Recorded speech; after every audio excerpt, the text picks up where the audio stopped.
Sorry about that. Do I need to start again? Oh, you could do that. Thank you. Okay. All right. So the Community Association has given full consent to the granting of lodging this DA. So all the strata bodies had met and we did get permission and consent to lodge the DA. The matter of contamination, we have lodged the preliminary site investigation followed by the detailed site investigation and a remediation action plan. So construction remediation is covered in those reports and obviously subject to construction. Stormwater, we did have the RFI issued to us for engineering matters, including stormwater and parking. I'm not sure if that was fully addressed within the delegated assessment report, but we understand that all engineering matters regarding stormwater have been resolved with an OSD basin where all the stormwater is treated and then goes into the creek. With the matter of parking, again, addressed in the RFI, and yes, the ceiling for the disabled spot was amended to be compliant with Australian standards. With the landscaping, particularly the location of proposed trees, just to clarify that all removed trees are of low retention value. This was agreed with Council's arborist. And all proposed new canopy trees are located in the deep soil area around the footprint of the building, outside the footprint of the basement. Other than that, just to confirm that there is a deed of agreement with the community where we will be going through the process of construction management on top of all the conditions of consent, if granted consent. Thank you. Any questions? David? No. I'm back. With the, I know you're starting the investigation of contamination, but do you have any indication of what the contaminants of concern are? I do not know that off the top of my head, sorry. No, any other questions? That's perfect. Greg, you question? Can you just talk through the construction process? How do you think it might occur? Well, my understanding is that there are conditions of consent that require everything to happen within the boundaries of the site. So obviously people will be monitoring that and the certifier will be monitoring that. As for actual construction methodologies, I can't speak to that. And you mentioned a deed of agreement. Yes. What's in that deed of agreement? There's a need for the community association to approve of the construction management plan. That's probably the key thing. Okay. Thank you. And any other questions? No further questions. Thank you. Is Lisa here from the design team? You're not speaking. And Emmanuel Franklin? Yes. Okay, you want to come up? Nothing further to say? Okay, no further discussion. We will have to go on to the next item now, and we'll deal with that, and then we'll come back and discuss this item and the following item collectively. Is that the way to go? Yeah, thank you. Okay, so we're going to deal with the next item first, then we're going to go into camera, and we'll have a bit of a discussion and come out again. Thank you very much. The next item I've got is the hotel at Hunters Hill, and I have 1, 2, 3, 4, 5, 6 speakers. And if I could start with Marilyn Mallock. Is Marilyn here? Yes. Thank you, Marilyn. Thank you. I live just down the road from Hunters Hill Hotel at 20 Gilbert Street. It's the corner of Gilbert Street and Avenue Road. It is an apartment block of 14 units. And I was dismayed that our apartment block missed receiving and our immediate neighbours, we missed out on the notification of the DA proposing to extend the hotel to operating hours. When we were finally made aware, there was very little time to get the information out to everyone to allow people to voice their opinion and objection. Such a contentious issue and a very big proposal that will have such a significant impact on so many residents nearby, this notification should have been well circulated in a timely and well-planned manner. So currently, there is a lot of rubbish left behind by patrons as they leave the hotel. This is on the pavement, in gutters, and in our garden. We have just had a spring garden clean-up, and there was a lot of rubbish, especially bottles, having been flung into the shrubbery. The hotel has no responsibility or control once patrons leave the building. On walking up to get coffee on Sunday, the 26th of October, On 10:30 a.m., there was vomit on the pavement outside the side entrance to the hotel. It was still not cleared up, and sadly, I have photos. There's also noise as people leave the hotel, yelling out, slamming car doors, and revving motors. It is just what people do. It is tolerated at 12 o'clock, but it would be highly disruptive at 2 a.m. A lot of cars are parked in Avenue Road and well down Gilbert Street. It seems that it's easier to get out through the back streets than wait for lights at the car park entrance on Ryde Road. I was coming home recently down Fig Tree Road at night and experienced a car being driven far too fast and not taking care, and subsequently nearly ran into me. It was actually very frightening. So we love our neighbourhood.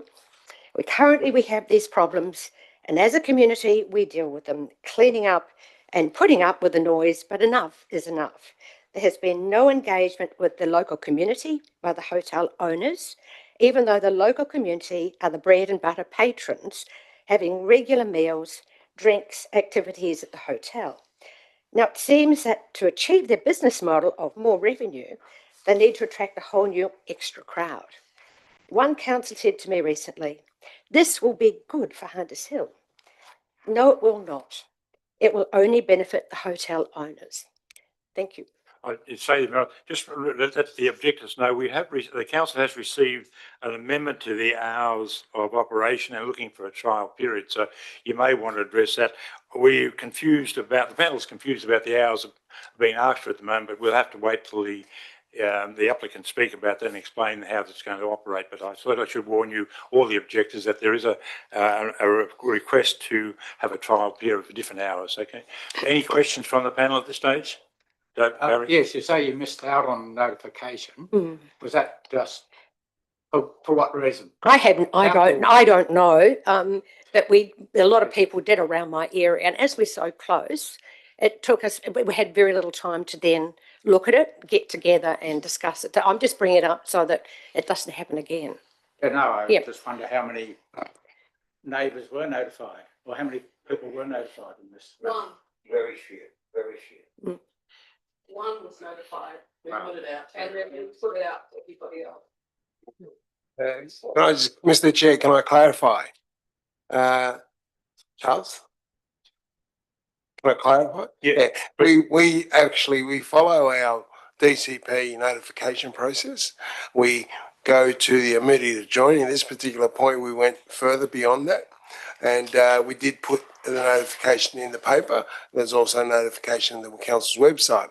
It's the question of how far do you notify? And the good thing about this one is it gained momentum through the adjoining neighbours who went further and beyond that. So we feel we met our obligations with regard to the DCP as far as how far we went. I think the residents here are talking about further and beyond our policy. So point taken. Can I ask how many notifications went out to specific? We can get that information for you in a minute. Just bear with us. Sarah will get that for you. But notifications, like I said, we feel we met the criteria of our DCP. We're very comfortable with that. We also added that in the paper as well. But Sarah will tell you the actual numbers in a minute. I think there were about 33 responses anyway. I think, Steve. I think there was 25. Yeah. My question 26 responses plus 30. 30 separate individual unique responses and 26 in a form of petition, a form letter. Yeah. So we considered all those anyway. So we're looking at 50. Charles, I sent out 186. 186 letters went out. 186 letters. I think it's above beyond the area. Anyway. It missed our block. Okay. Thank you. And I can assure you the panel have read all the objections that were being given to us, and we've got copies of all those as well. Thank you. You go. Are you able to say, are there any particular days of the week or hours of the day when you're experiencing the most disturbances? Well, certainly on the weekend, and you expect that. And it's certainly if there's like a big game or something happening, and you've got to expect that sort of thing. But it's when it happens much later at night, and it's loud altercations, and you can tell people are drunk, and by the manner in which the car's going up and down the road that they clearly shouldn't have been behind the wheel. And the rubbish, it's like it's once they're out the door, no one takes any responsibility for that. Thank you. Panel, any other questions? No other questions. Thank you. I have a Sasha McCarthy. Yes. Please come forward.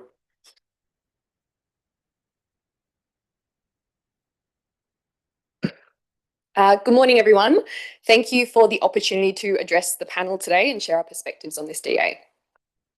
My partner and I moved to Hunters Hill about a year ago, and we really love the quiet, safe, and family-oriented community that we've become a part of.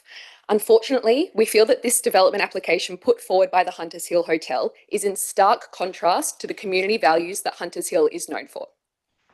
I'd like to preface this address by saying that my partner and I are a young couple that enjoy our nightlife activities and cultural events. We are fans of live music and enjoy getting out and about in the city on the weekend.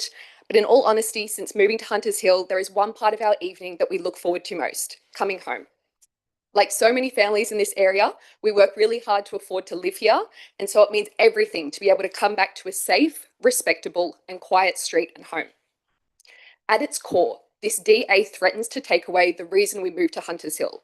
And so it means everything to be able to and threatens the family values on which the suburb is built. We personally do visit the Hunters Hill Hotel on occasion, and we think the pub is a respectable venue with good food and good service. However, the Hunters Hill Hotel and surrounding area is not a nightlife hub for cultural events. There is no live original music or poetry nights, no festivals or book readings, no jam sessions or theatre shows. So keeping this in mind, I ask you to consider, what reason is there for the pub to stay open until 2 a.m. on a Monday night, or any night? Because it most certainly isn't to serve the community around it. What it could serve, perhaps, is a community of gamblers, or late night drinkers, or people that have already had a big night and are looking for their next stop because everywhere else is closed. Is this the kind of crowd we want to draw to our local area past midnight? It has already been raised that there are no bus services at this time, there is no train, and there is limited parking. Do you think it is a community-minded decision to allow these people to stumble out onto our streets at 2 a.m. and find their way home? This question has already been answered before when a similar DA application was submitted, and the answer was an emphatic no. We already put up with disruptive behaviour linked directly to the pub. Littering, fights and shouting, people urinating right outside our window, burnouts and more. We deal with this because it is worth it to live in this area. We often pick up bottles and litter on Sunday mornings and are often awoken by undesirables wandering the streets at midnight. The thought of dealing with this at 2 a.m. almost every night after patrons have had an extra 2 hours of alcohol consumption is quite honestly frightening. To summarise, it is abundantly clear that this proposal is not community-minded and will greatly detriment our local streets and area. We love Hunters Hill and we love our local community. And as my partner and I look to start our own family, we feel compelled to defend our right to a safe and peaceful neighbourhood. We hope you can understand and appreciate our community perspective on this DA and act accordingly in denying this application. Thank you. Thank you. Any questions from the panel? No? No, thank you. Thank you very much. Next one I have is Vicky McKinnon. 3 minutes, Vicky. Thank you. Before I begin, may I please request permission to play a 30-second recording taken inside my home on the 24th of August this year at midnight with all my windows and doors closed. It will let you know exactly what the residents are already living with under the current trading conditions. Yep, I'm happy to hear it. The full 30 seconds, I think will be fine.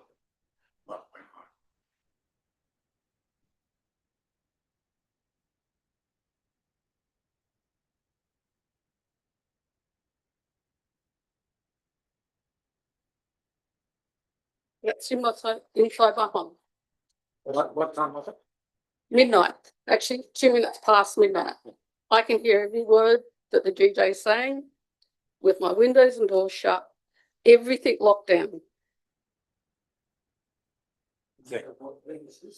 24th of August this year, since the pub's refurbishment.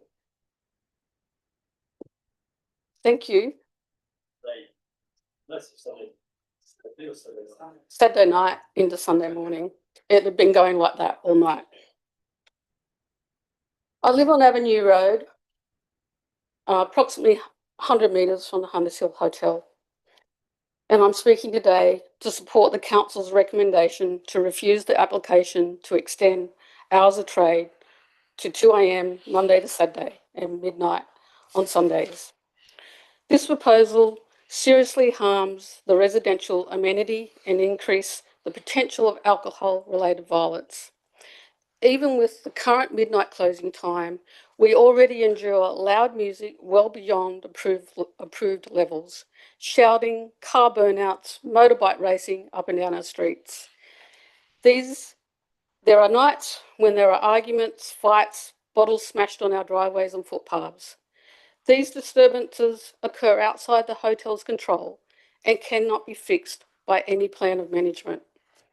The Hunters Hill Development Control Plan 2013 is very clear under clause 4.5.2F and 4.53 B and V. Development must protect the amenity of adjoining residential neighbourhoods, maintain the quiet, low-key character of the village. Under the E1 local centre zone of the LEP 2012, land users must also be compatible with surrounding homes. This proposal fails both tests. The New South Wales Police Report provides to Council records more than 100 alcohol-related incidents linked to the hotel since 2013. Research by the New South Wales Bureau of Criminal Statistics and Research confirms that each additional hour of late night trade increases alcohol-related assaults, particularly between midnight and 3 a.m. Hunters Hill has no late night public transport, limited CCTV, and no police patrols at those hours. Our streets are simply not designed for this level of activity. Noise management is another ongoing issue.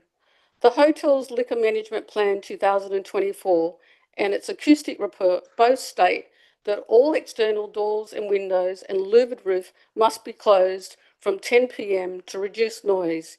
Yet, since reopening, these requirements are not being followed. If they were, my home would not sound as it did in the recording. If the hotel currently cannot comply with its current noise limits, it's unrealistic to think it will do so under extended hours. The hotel's statement of environmental effects also claims that since the Gallaghers took over in 2017, no noise complaints have been made. This statement is simply untrue. I and other Avenue Road residents have on numerous occasions since 2017 called the hotel and spoken to duty managers and requested that the music be turned down. Prior to the refurbishment, we would get a response and some effort was made to close windows and turn down the music. Since the refurbishment, our calls go straight to voicemail and are unanswered. This is not community engagement, it is avoidance. Finally, condition 214A of the 2003 consent to set a midnight limit to the hotel near residents' coexistence. This application is not about stopping business. It's about protecting the peace, safety and family character for Hunters Hill. Council refusal is fair, well-reasoned and supported by planning principles, police evidence and lived experience. I respectfully ask the panel to uphold the refusal and preserve the quiet and safety of the Hunters Hill, which keeps it such a special place. Thanks, Vicky. Any questions? David? Yep. Thank you, Chair. That example that you showed was just after midnight. Is that correct? just after midnight, but I have them running all night, and I've got many more since that night. Okay. And their current license conditions are closing at midnight? Yes.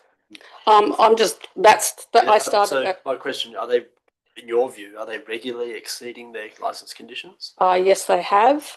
And that noise level, I could give you that noise level at 10 o'clock on my phone. And I could give you that noise level at 11. Based on that noise, my question. Yeah. But yes, there has been. And are those complaints made to council about the noise? No, because we believe that the hotel has a commercial right to exist and they have a DA. And if they follow their DA, since the refurbishment has happened, it is much louder. And prior to the refurbishment, it was semi-managed, but it feels like that's gone out the window. Are they new operators or is it the same operator? It's the same operator, but it's very different now. And I think part of that is that the noise impact statements were done for the refurbishment and supplied with that refurbishment, have never been updated. And now we're dealing with something that is much worse than what the standard is nominated in the DA. Thank you. Is it Barry? Well, yes, I don't quite understand why you haven't made complaints to council. I understand you've called the hotel a lot of times, but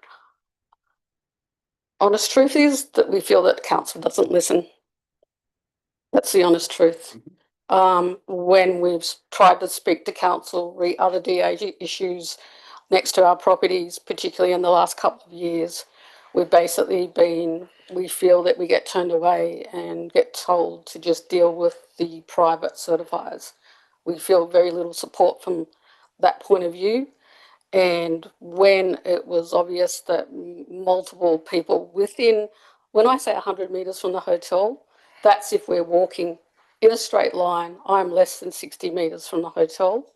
And processes when we sent out information to multiple people in our street, we were the only people in our street that got one of those letters. Barry, finished? Any more questions? No. David again? We'll go back to you. Just to follow up, Chair. To the staff, are you aware of any complaints with noise or operating outside the hours of the licence?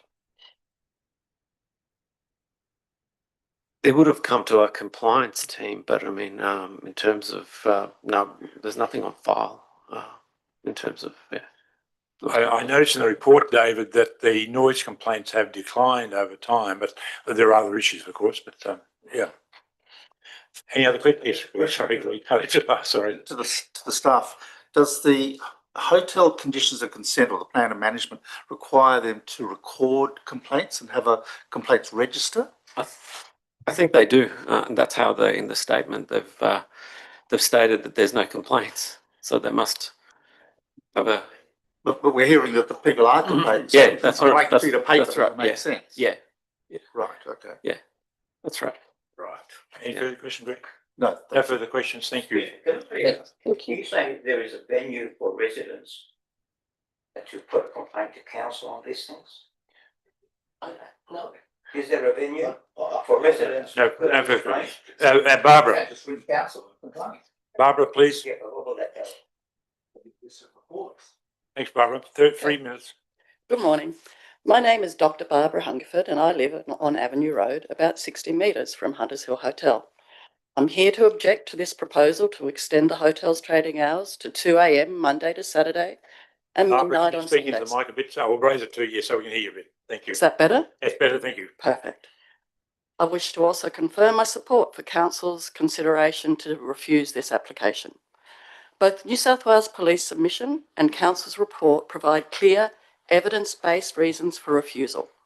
Extending the hours would further harm residential amenity and increase alcohol-related violence on our streets.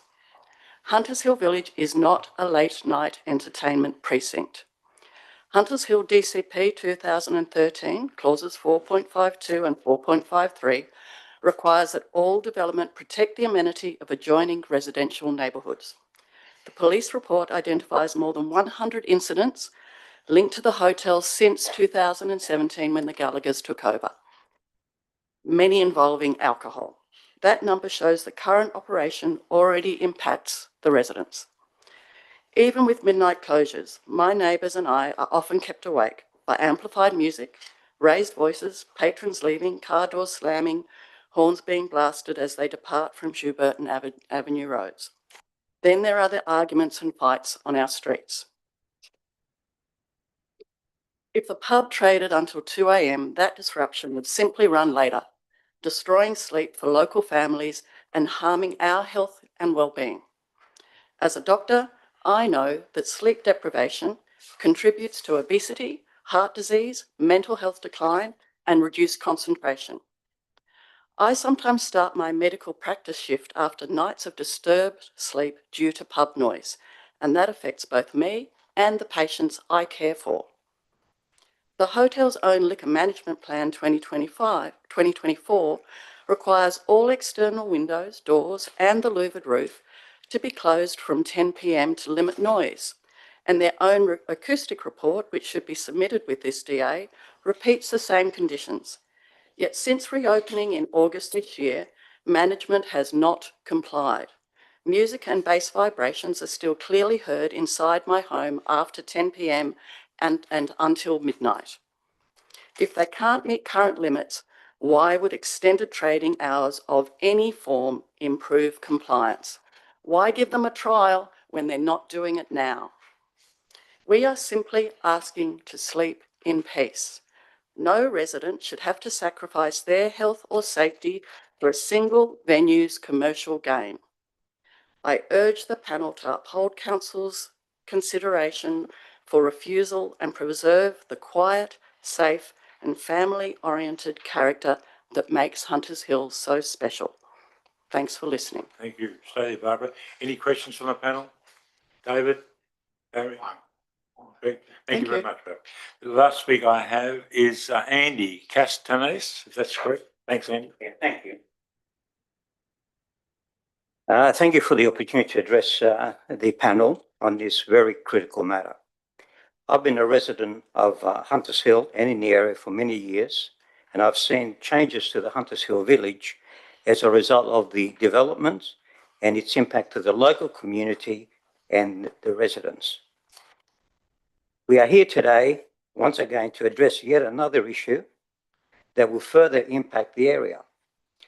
But we must not forget, the area is still primarily a residential neighbourhood.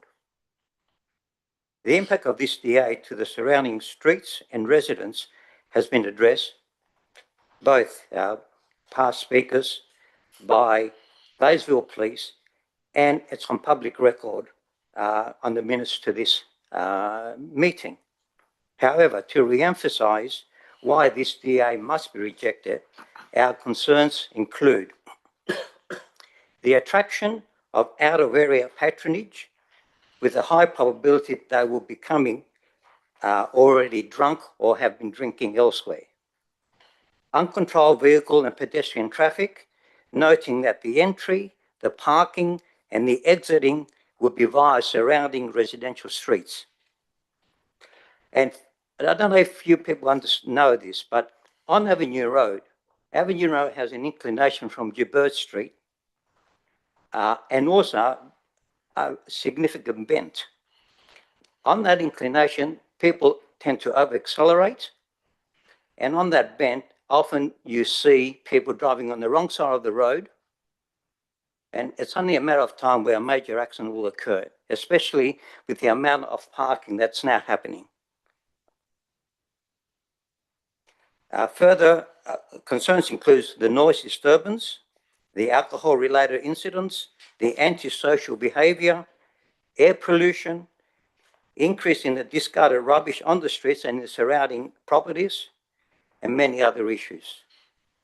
This DA is incompatible to local community requirements and neighbourhood ambience. The current operating hours of the Triple H are more than adequate and will uphold the equilibrium between commercial operations and peaceful residential environment. Again, any extension to trading hours, whether it's temporary or permanent, is unwarranted and has the potential to increase risk to the peace, safety, well-being of our residential area, and the DA must be rejected. Thank you. Thank you. Any questions from the panel? Dave? Chris? No. Thank you. Thank you.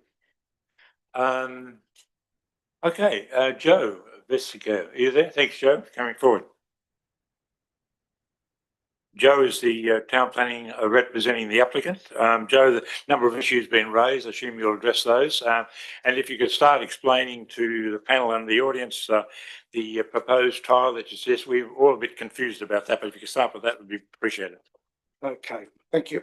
So the proposal has sought to be amended to seek a trial period of 12 months. So we want the consent as 10 a.m. to 12 a.m. As the fixed hours, and then on a trial basis, Monday to Wednesday stays 10 till 12 as existing, Thursday to Saturday 10 till 2, Sunday 10 till midnight, New Year's Eve 10 till 2, and notwithstanding that the upper level will cease at 1, so it does not seek consent till 2 a.m. Was there any element of that that was not clear, or? I think I can start, I guess, Joe. The Monday to Sunday, 10 a.m. to 12 a.m., and then Sunday, 10 a.m. to 12 midnight. What's the difference? Just an unnecessary duplication. So I can delete the second line. It's Monday to Sunday. So it should read what, Monday to Saturday? Monday to Sunday, 10 till 12. So 7 days, 10 till 12. The Sunday is irrelevant. Yeah. In that. So I can delete that second. Duplicated. So sorry, Joe, you're deleting A, you're saying? No. So A becomes Monday to Sunday. Yeah. 10 till 12.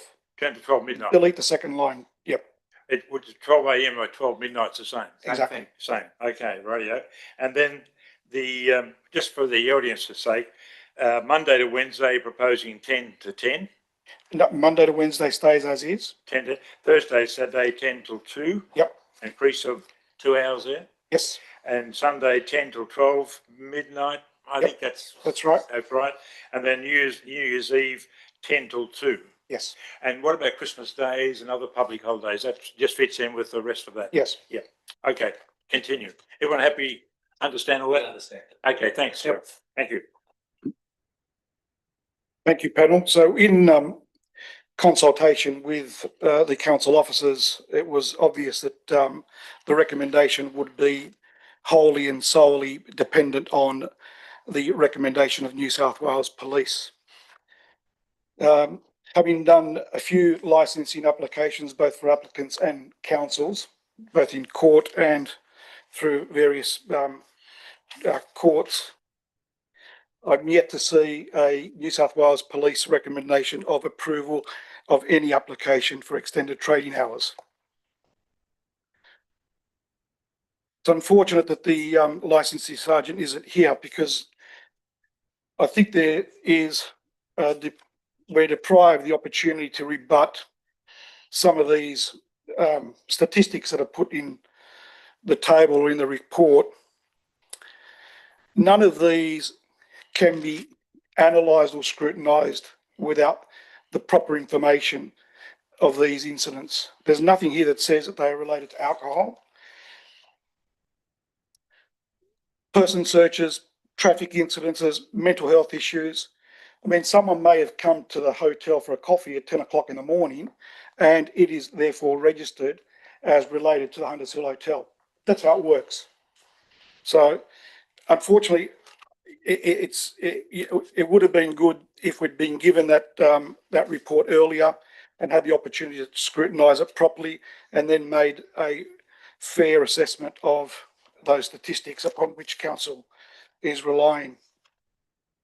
As to objections and complaints, before we put the application in, I put a GIPper in for all the council's files over the last 10 years, and we found 2 objections or complaints that related to a noisy fan motor, and that has been rectified.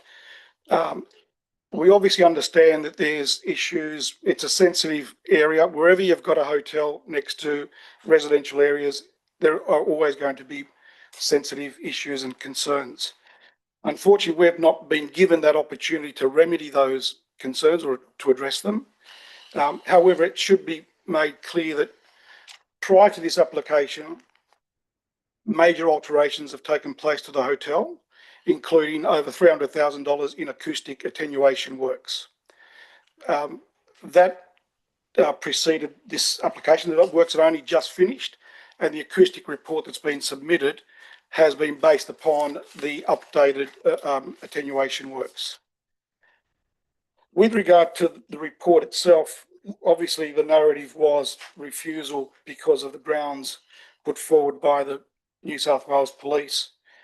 If I could just, for the benefit of the panel and to make sure that we've got a valid consent or assessment, in which case, whatever the case may be, the report deals in exhaustively with clause 1.2 of the LEP, the aims of the LEP. That, with respect, is not a relevant consideration for the panel. That's been found by the court in PRJM v Hawkesbury Council as not being a relevant consideration. The mandated consideration are the objectives of the zone under 2.32. The subject site, and I urge the panel in assessing this application to have regard to the objectives of the zone, and they are, so I think that for the public record it should be noted that the panel considers these. One, to provide a range of retail, business and community uses that serve the needs of the people who live in, work in or visit the area. To encourage investment in local commercial development that generates employment opportunities and economic growth. And to encourage business, retail, community and other non-residential land uses on the ground floor of the buildings. I put to you, panel members, that in consideration of the objectives, this application succeeds. However, in fairness to the neighbours, I think it's only fair that a proper assessment be made of this application, the reasonableness and the merits of it, by putting forward a trial period of those extended hours and limited hours. So in other words, we've reduced the application so that we're not seeking any extension between Monday to Wednesday, and a trial period for those limited days, during which period the council can assess it, the neighbours can assess it, the New South Wales Police can assess it.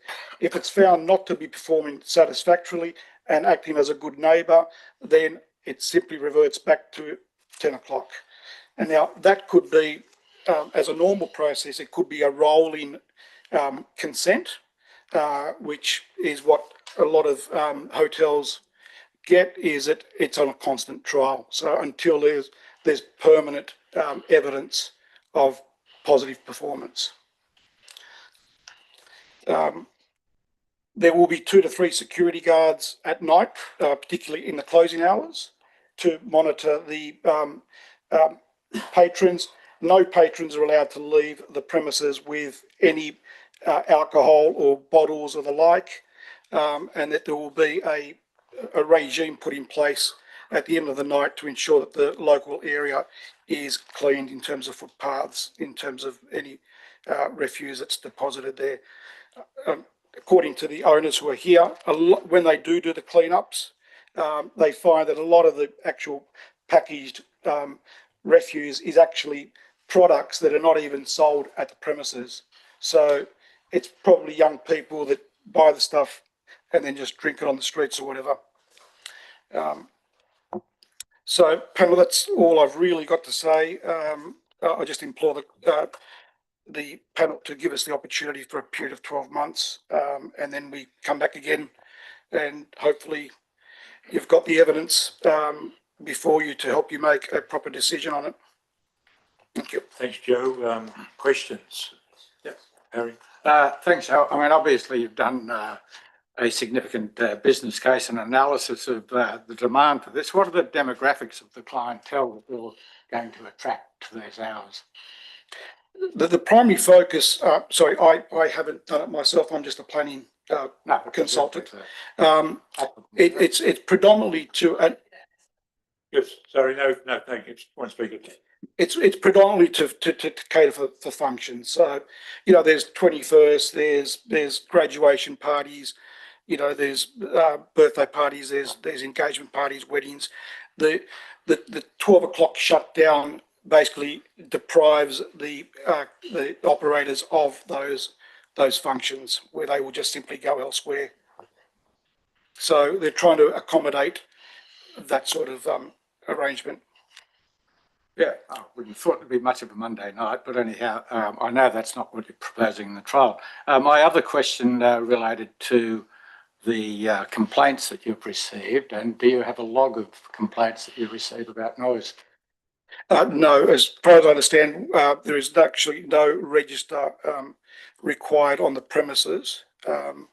And again, that is probably an appropriate measure to have in place. And we would be happy to have a condition of consent requiring the plan of management to be updated to include a complaints register.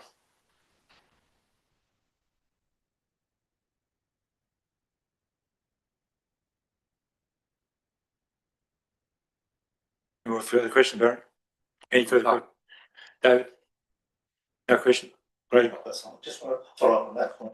The plan of management requires a hotel incident register, didn't it? Sorry, I only just skimmed through it. Sorry, Greg, just before, so I didn't pick it up. Sorry, that's a wrong. Security staff. Oh, is it? Okay, thank you. And so there's a mechanism for surrounding residents of people to ring into the duty manager and for it to be reported on the incident register. So I think that needs to be followed up to make sure that does operate and there's a log kept rather than complaints. I agree. And what we've done in the past is had the situation where either the licensing police or the council can, without notice, request to see the log as well. So I think that's a valid protection measure as well. So that if a neighbour does complain to management and followed up also with council, at least then there's an opportunity for it to be checked to make sure that they're actually complying with that. So I think that would be an appropriate amendment that should take place. Through you, Chair, could I ask a follow-up question? Or wouldn't that be germane to this application? Sorry? Wouldn't that complaints register be very germane to this application? I mean, you do actually have one. And? It's in the hotel. So excuse me, we're only dealing with the speaker at the moment. I can't have people interrupting. Please, Joe, go ahead. Look, I can't put more to it than that. That if no one has asked to see the register, no one's asked for us to produce it, we could have if we were asked to do that. I would have thought proactively you would have produced it with this application. More questions. Barry, sorry. Yeah, I'm fine. Okay. Have you approached the police and asked them about the incidents that were recorded and then analysed what those were about? It seemed to me that they were indicated to be all about the hotel operation, but as you said, they need to be interrogated on a case by case basis. So have you done that research? So none of these incidents have been brought to the attention of management. So they're not aware of any of these. And no, I haven't had the chance to because I only got the report 2 days ago. So this is the first I've had the chance to review it. Okay. But it's clearly obvious from the nature of the incidents that I think it's grossly unfair to simply say there's 102 incidents and it's all attributable to the Hunters Hill Hotel and it's because of bad behaviour or excessive drinking. Clearly it can't be. So the next question, Mr. Chair, was about you referred Turn your microphone on. Oh, sorry. Referred to the LEP condition, the LEP clauses, and there was a flaw in the report, I think you said. Can you just explain what that was about? And you referred to a case.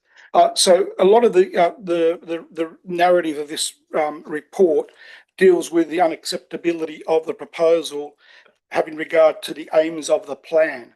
Right. The aims of the plan are achieved by way of the controls, the standards and the objectives of the plan. Right. So the relevant consideration is 2.3 that requires you to consider the objectives of the zone. That's why I read out the objectives of the zone. So in other words, you can't grant consent to an application unless you've considered the objectives of the zone. And all I'm putting to you is that please make a note in your minutes that you've had regard to the objectives of the zone, which I've read out to you and which I say we fully are consistent with. Are supporting your Yes. application. Okay, thank you. I think that's all of the questions from me. Thanks, Mr. Chair. So based on what you just said, Joe, you're saying that the council should not be considering the amenity issue because it's in the LEP and not in the objectives of the zone. No, not at all. So you've still got section 415 to consider. Yep. Yes. So, okay, that makes it clear. I just, sorry, Greg, you finished? Yeah, I'll finish, thank you. I just still go back to this trial period, Joe. So first of all, we say A, trading hours 10 till 12, Monday to Sunday, but B changes those hours. So they're the hours you're actually looking for rather than 10 to 12 because they change. It's Thursday, Saturday, 10 till 2. Sunday, oh, sorry, New Year's Eve, 10 till 2. So on the Thursday, Saturday, you're looking for 2 a.m. So that's not consistent with Part A, is it? Or am I getting confused? No, Part A is existing, isn't it? Yeah, my understanding, Chair, is that that's the base level. Yeah. That one permanent approval for. Yeah. Asking for a trial period. Separated, yeah. Separate, yeah. That's what I thought it was. Yeah. I didn't think that was clear. So the part You happy with that next? Yes. So in other words, if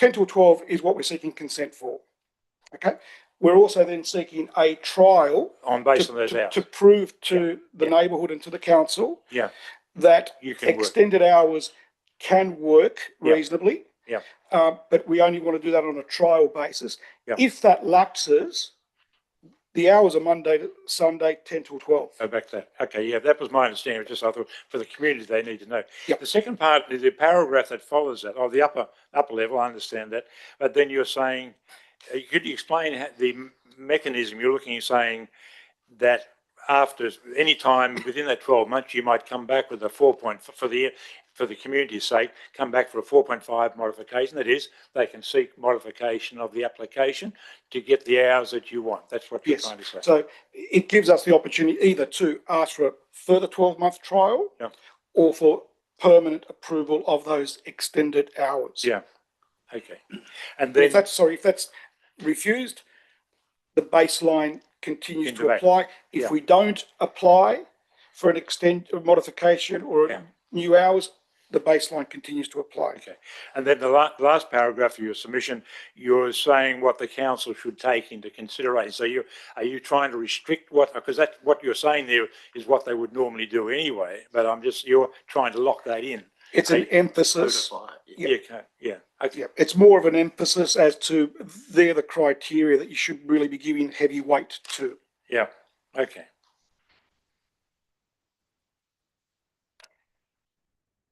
Any further questions from the panel? No.